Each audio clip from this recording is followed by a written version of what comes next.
রাসূল সাল্লাল্লাহু আলাইহি ওয়াসাল্লাম হাউজে কাউসারের সামনে দাঁড়িয়ে থাকবেন। আকাশের তারা যত বেশি, তার চেয়ে বেশি হবে পানপাত্র, গ্লাস।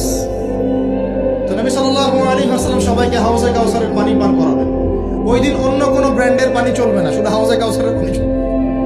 মাম পানি, প্রাণ পানি, এসব পানি নাই, শুধু হাউজে কাউসারের পানি। কথা বুঝতে পারছো? কোনো ড্রিঙ্কস নাই, সফট ড্রিঙ্কস, হার্ড ড্রিঙ্কস, কোনো ড্রিঙ্কস নাই, শুধু কি হাউজে কাউসারের পানি। এই পানি ছাড়া কোনো পানি নাই। এই পানি যে খাবে, এই যে 50,000 বছরের সমান দিন, কিয়ামতের দিন, এই দিনে সে ইনশাআল্লাহ পিপাসার্ত হবে না, সে আর কোনোদিনও পিপাসার্ত হবে না। আর যে ব্যক্তি পান করতে পারবে না, তার কি অবস্থা সেটা বুঝতেই পারছেন। সবাইকে নবীজি পান করাতে থাকবেন। হঠাৎ পর্দা পড়ে যাবে, হঠাৎ একটা পর্দা পড়ে যাবে, অদৃশ্য পর্দা। নবীজি বলবেন, ইন্নাহুম মিন্নি, এরা তো আমার উম্মত। কেন পর্দা পড়ে গেল?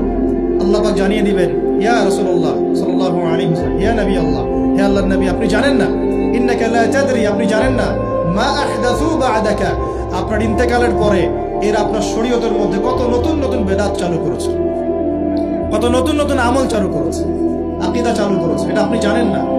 ইন্নাকা লা তাদরি মা আহদাসু বা'দাক, সহিহ বুখারীর মধ্যে হাদিস আছে।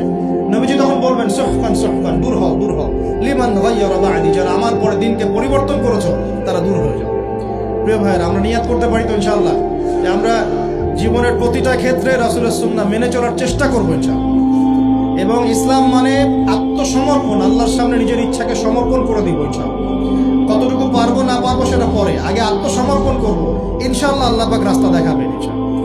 বিশ্বাস করেন, যে ব্যক্তি চাইবে আল্লাহর কাছে মন থেকে, আল্লাহ আমি নামাজ পড়ছি, মাশাআল্লাহ আমি পর্দা কায়েম করেছি, আমি কোরআন তেলাওয়াত শিখছি, দিনের ফিকির করছি, দিন প্রচারের চেষ্টা করছি, আল্লাহ আমাকে তুমি সুদও ছাড়ার তৌফিক দাও, আল্লাহ অবশ্যই তাকে তৌফিক দেবেন ইনশাআল্লাহ।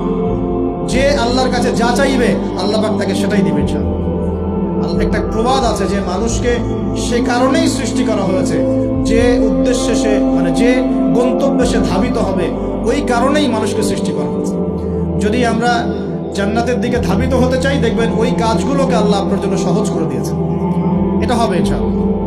আপনি শুধু একবার মন থেকে আল্লাহর দিকে ফিরে আসেন, আল্লাহ আপনাকে সময় দিবে, আল্লাহ আপনাকে রিজিক দিবে, আল্লাহ আপনাকে ওস্তাদ দিবে, আল্লাহ আপনাকে বন্ধু দিবে, আল্লাহ আপনাকে পরিবেশ দিবে, আল্লাহ আপনাকে দিন শেখা সহজ করে দিবে, হালাল রিজিকের পথ করে দিবেন, নেককার স্ত্রী দিবেন, নেককার সন্তান দিবেন, আল্লাহর পথে কাজ করার ট্র্যাক দিবেন, সবই আল্লাহ ব্যবস্থা করে দিবেন সব।